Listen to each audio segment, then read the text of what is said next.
बारी और आप देख रहे हैं News 24 न्यूज लाइव टीवी। इस समय मैं अखिल भारतीय पंचायत परिषद मयूर विहार फेस्टिवल में हूँ और यहाँ पर हमारे साथ में कुछ अखिल भारतीय पंचायत परिषद के राष्ट्रीय अध्यक्ष और कार्यालय महामंत्री हमारे साथ में हैं और खास तौर से हमारे साथ में जो आज एक मेहमान जुड़े हैं वो बिहार से आए हैं। और जैसा कि आप सबको मालूम है कि 5 राज्यों के रिजल्ट आ चुके हैं और अब उनका मुख्यमंत्री बनने का उधर जो है वो तैयारी चल रहा है। किसको सिंहासन मिलेगा कहना मुश्किल है, लेकिन एक बात जो स्पष्ट रूप से सुनने में आ रही है जो अब बिहार का क्या होगा, बिहार का पलड़ा अब किस तरफ जाएगा। इस समय जो बिहार की राजनीतिक स्थिति है और इंडिया जो एक अभी का नया इंडिया जिसको आप सब जानते ही होंगे, जिसके संयोजक अभी तक तय तो नहीं हो पाएगी कौन है, लेकिन मंसूबा पाले हुए थे हमारे बिहार के मुख्यमंत्री नीतीश कुमार जी। और ऐसे में पंचायत परिषद में बिहार से जो आए हैं, पंचायती राज एक पंचायत में ही लगा हुआ है और कहीं नहीं है। और चूंकि ये ग्राम सभा की बात है, ये मूलभूत बात है, तो जातिगत जनगणना जो बिहार में हुई, जिसका असर कहते कि तेलंगाना में देखने को कांग्रेस को मिला, लेकिन बिहार में कोई फायदा देखने को नहीं आया। तो इसके बारे में हम थोड़ा बातचीत करते हैं हमारे आए हुए मेहमान से। आप हमारा अपना परिचय हमारे दर्शकों को दें ताकि लोग आपको जान सकें। सबसे पहले हरिशंकर जी आपको बहुत बहुत धन्यवाद, आपके चैनल को। मैं संजीव कुमार सिंह बिहार से हूँ, बेगूसराय जिला से, और मैं राष्ट्रीय महामंत्री हूँ। हमारे साथ सत्यभामा जी हैं, कार्यालय महामंत्री हैं। हमारे राष्ट्रीय अध्यक्ष आदरणीय वाल्मीकि बाबू हैं हम लोगों के साथ में। तो बिहार के विषय में आप जानना चाहते हैं तो बिहार के विषय में मैं बता दूं, जो शुरुआती दौर में यूँ तो भारतीय संविधान का जब निर्माण हुआ उसके बाद 73वां और 74वां संविधान संशोधन अमेंडमेंट हुआ संविधान में। और उसके बाद पहले भी ऐसे था, हमारे आज़ादी से पहले भी हमारे जो पूर्वज थे वो जल जंगल और जमीन इसका वो कार्य देखते थे। उस समय राजा हुआ करते थे और ये सब प्रजा को कार्य दे देते थे, जल जंगल जमीन इतने काम देखते थे और सब जनता देखती थी। इसलिए व्यवस्था ये मौर्य काल से लेकर के मतलब बहुत पुरानी व्यवस्था है। ये आज़ादी के पहले राष्ट्रपिता महात्मा गांधी जी ने कहा था जो मैं आज़ाद होने के बाद मैं पहला कार्य करूंगा जो पंचायती राज व्यवस्था जो हमारे पूर्वज किया करते थे वो मैं सबसे पहले इसका एक्ट बनाऊंगा, गौ हत्या पर प्रतिबंध लगाऊंगा, शराब नशाबंदी पर प्रतिबंध लगाऊंगा। तो बहुत अनेक उन लोगों ने वादा किए थे, दुर्भाग्यवश वो नहीं रहे। लेकिन पंचायती राज व्यवस्था खास करके बिहार में, यूँ तो देश में 73वां और 74वां संविधान संशोधन अमेंडमेंट होने के बाद बहुत जगह वहां पर अधिकार दिए भी गए हैं। जैसे 29 सब्जेक्ट जो हैं भारत के संविधान में जो अमेंडमेंट हुआ है पंचायती राज के विषय में, तो उसमें बहुत अधिकार बहुत जगह सभी स्टेट अपने अपने हिसाब से वहां अधिकार डिस्ट्रीब्यूट किए हैं, मैंने अपने अपने प्रोविंस में। लेकिन हम लोग का अखिल भारतीय पंचायत परिषद का कंसेप्ट है, ये बलवंत राव मेहता के द्वारा डॉक्टर एम.एन. राय जो इसके संस्थापक सदस्य में से रहे, एम.एन. राय तो थे ही, लोकनायक जयप्रकाश जी रहे। इस संस्था का उद्देश्य था एक कॉमन एक्ट बने, एक कॉमन एक्ट बने पूरे देश में, जैसे एक कानून बन जाए। ये नहीं हो जो बिहार के लिए अलग हो, अन्य प्रांत के लिए अलग हो, ऐसा नहीं हो। ये एक बार हम लोग जब नितिन गडकरी जी हमारे जब अध्यक्ष हुआ करते थे पंचायती राज के मिनिस्टर हुआ करते थे और भारतीय जनता पार्टी के राष्ट्रीय अध्यक्ष हुआ करते थे, तो उनसे हमारी बातचीत होती थी और उन्होंने स्वीकार भी किया कि एक डॉक्यूमेंट तुम लोग बनाओ और उसको हम लोग को दिखाओ, तब हम इसको एक एक्ट बनाने का प्रयास करेंगे। उस समय अभी बिहार में क्या चल रहा है, क्या लग रहा है? अभी जैसे जातिगत जनगणना हुआ, पंचायत में अब सरपंच से जो है वो वंश वृक्ष तक बनाने का अधिकार जो था वो लेकर के अब दे दिया गया कि देखिए अधिकार डे टू डे बिहार में तो शुरुआत से ही मैं आपको बता दूं कि जब चुनाव हुए, पहले तो चुनाव नहीं हुआ था, 22 साल तो उसी तरह रहा, पंचायती राज जो पूर्व में थे वही रहे। उसके बाद लालू जी को जब हाईकोर्ट ने उनको गजारा दिया बाय फोर्सली, तब उन्होंने इलेक्शन करवाया पंचायती राज का, और पंचायती राज का इलेक्शन कराया और कोई एक्ट नहीं बनाया, कोई कानून नहीं दिया, कानून नहीं बनाए। जब हार करके फिर एनडीए की जब सरकार बनी है तो माननीय नीतीश जी और माननीय सुशील कुमार मोदी जी डिप्टी सीएम थे और सीएम नीतीश जी थे, तो उन्होंने एक एक्ट बनाया, पंचायती राज अधिनियम वर्ष 2006 बनाया, और बनाने के बाद वो एक्ट को इम्प्लीमेंट किया गया। लेकिन उसमें जहां तक 29 सब्जेक्ट को देने की बात है, हस्तांतरित करने की बात है, वो नहीं हो पाया। भारत का संविधान कहता है विधि के द्वारा, भारत के संविधान के जो कह रहा है विधि के द्वारा, भारतीय संविधान के उपबंधों के अधीन रहते हुए, भारतीय संविधान के उपबंधों के अधीन रहते हुए किसी भी राज्य का विधानमंडल विधि के द्वारा पंचायतों को ऐसी शक्तियां प्रदान कर सकेगा जो स्वायत्त शासन के रूप में सामर्थ्यवान हो। इसका मतलब हुआ जो ये 3 टायर साइकिल जो है, जैसे भारत सरकार हुआ, उसके बाद राज्य सरकार हुआ, फिर पंचायत सरकार हुआ। ये तो पंचायत सरकार, ये तीनों स्टेप पर हुई, ये 3 टायर साइकिल, पंचायत समिति, मुखिया, ये सब वार्ड सदस्य, ये सब जो हुए, ये सब हुए, लेकिन उसमें अधिकार देने की बात नहीं है। विभिन्न प्रांतों में, जैसे उत्तर प्रदेश हुआ, मध्य प्रदेश हुआ, राजस्थान हुआ, या और ऐसे प्रदेश हैं जहां पर अधिकार दिया गया है, लेकिन बिहार में वो अधिकार नहीं है। आज के डेट तक में भी वो अधिकार नहीं है। 2006 में जो और ये ग्राम सभा जब तक सशक्त नहीं बनाया जाएगा ग्राम सभा को, तब तक कुछ नहीं होगा।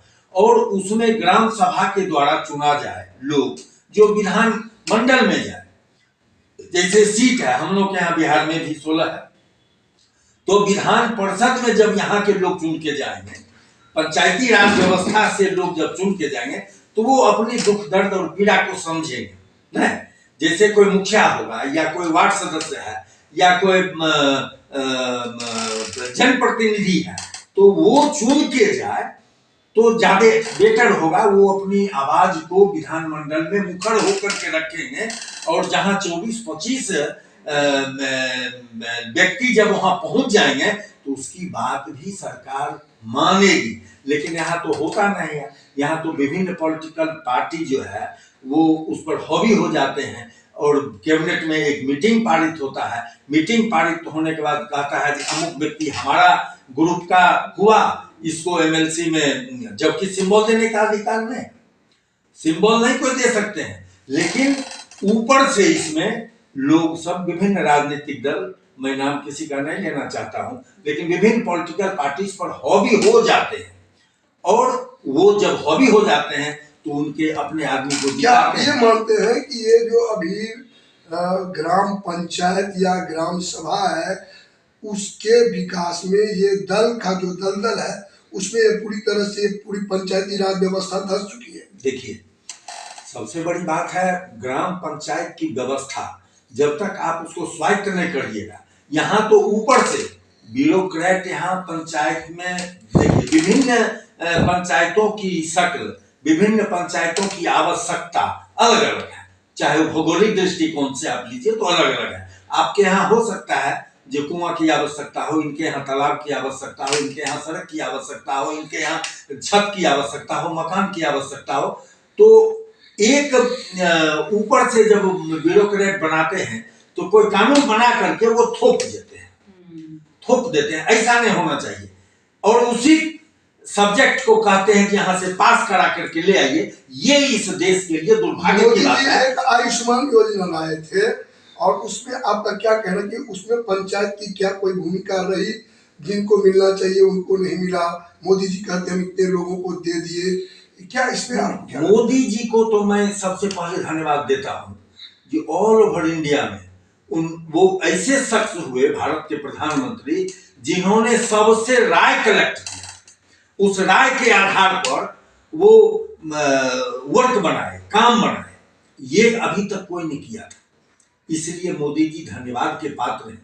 और मोदी जी के टाइम में जितना जो भी हो सका, भले अधिकार पंचायत को हो नहीं हो, लेकिन हम सब लोग, मैं भी मुखिया रहा हूँ, मैं भी रहा हूँ, 2 टर्म रहा हूँ मुखिया, और मैं भी मतलब बहुत कार्य, आयुष्मान भारत ही नहीं, चाहे वो घर दिलाने का कार्य हो, चाहे वो आयुष्मान भारत के ये उज्ज्वला योजना हो, या विभिन्न योजनाएं जो भारत सरकार के द्वारा चलाई जाती है, या राज्य सरकार के द्वारा भी, हम लोग तो एनडीए के आप मुखिया रहे हैं जी, आपको ये भी लगता है कि राज्य सरकार आप लोगों का हाथ पैर बिल्कुल बंद करके रख दिया है, मतलब कुछ आप कर नहीं सकते? नहीं, वो अधिकार नहीं है, कोई अधिकार नहीं। इसीलिए हम कहते हैं ग्राम सभा को सशक्त बनाना जरूरी है, और ग्राम सभा स्वतः संज्ञान ले, स्वतः डिसीजन ले, ये अवेयरनेस की आवश्यकता है। आज हमारे पास इतना नेचुरल रिसोर्स है, इतना ये पंचायत भवन जहां हम लोग बैठे हुए हैं, ये 40 एकड़ का है पंचायत भवन, और इसमें हमारा इतना रिसोर्स हो सकता है जो आज विभिन्न प्रांत के लोग जब जनप्रतिनिधि आते हैं जीत करके, तो चाहे वार्ड हो या पंच हो, सरपंच हो, मुखिया हो, पंचायत समिति हो, जिला परिषद हो, जो भी व्यक्ति है, तो उनको प्रशिक्षण देने के लिए जो खर्चा होता है, तो हम तो चाहते हैं कि इस 40 एकड़ की भूमि में यहाँ सरकार, भारत की सरकार वर्तमान अभी नरेंद्र मोदी जी हैं, तो वो उनको चाहिए कि इसको एक ऐसा मॉडल बना दें जो यहाँ से प्रशिक्षण सब हो, विभिन्न प्रांत का यहाँ एक जनप्रतिनिधियों के लिए ये बहुत ये जो अखिल भारतीय पंचायत परिषद है, यह जगह जो है यह इसके लिए सर्वोपरि और सबसे उपयुक्त जगह है। यहाँ से अगर वो सोशल इंजीनियरिंग का कोई ट्रेनिंग सेंटर चलाए, उसको व्यवस्थित करें, काम पहले से लेकर। आप कुछ कहना चाहते हैं? यही नहीं, नल जल भी बहुत सब ऐसा काम हुआ है भारत सरकार के द्वारा, जो आज उसी का प्रतिफल, क्योंकि ये डिलीवरी, भारत सरकार जो वर्क किया उसको डिलीवर कर दिया मास में, इस बात को समझिए। और मास में डिलीवर होना वही मोदी की गारंटी हुई, वही मोदी की गारंटी हुई, और मोदी जी काम के आधार पर आगे बढ़े हैं। मैं यही कहना चाहूंगा, जो पंचायती राज एक्ट जो है, ये कॉमन एक एक्ट भारत का बने, एक कानून पूरे देश में लागू हो, इस पर बल देने की आवश्यकता है। और विभिन्न प्रांत अपने अपने हिसाब से देता है, ये ठीक नहीं है। इस पर भी पार्लियामेंट में एक बैठक हो, कैबिनेट की बैठक हो, उस बैठक में मोदी जी संज्ञान लेंगे तो निश्चित रूप से एक देश एक कानून पंचायती राज का बने, और सभी प्रोविंस में वो लागू हो, और भारत सरकार वहां से स्वायत्त शासन की ओर ग्राम पंचायत को दे। तो इसमें क्या कर रहे हैं मोदी जी?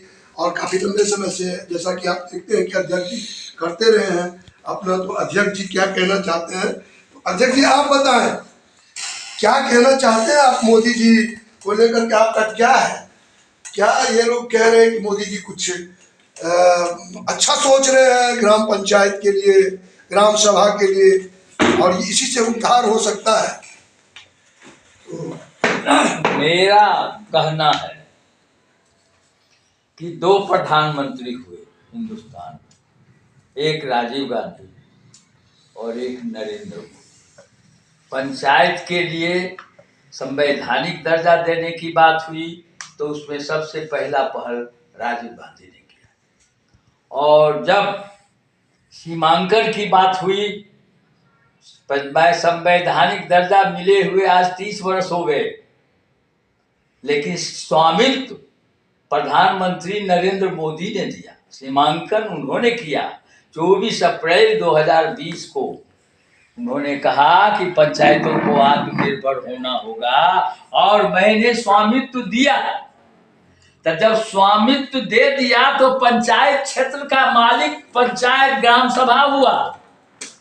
अब प्रधानमंत्री ने दे दिया स्वामित्व, और हम अगर उस पर अमल नहीं, ग्राम सभा अगर अपनी ताकत का इस्तेमाल नहीं कर रही है, तो दोष ग्राम सभा की है, प्रधानमंत्री की नहीं। तो कुल मिलाकर के हम कह सकते हैं कि ये दायित्व ग्राम सभा की है, ग्रामीण जनता की भी है कि उन्हें जगना होगा। वहां के मुखिया, वहां के सरपंच, वहां के जिला परिषद को जगना होगा और जगाना होगा अपने जनता को इसके लिए कि किस तरह से हमारी क्षमता ही नहीं, व्यवस्था का एक बात और समझ लीजिए कि अब पुरानी भ्रांतियों को खत्म करना होगा चेतना के द्वारा।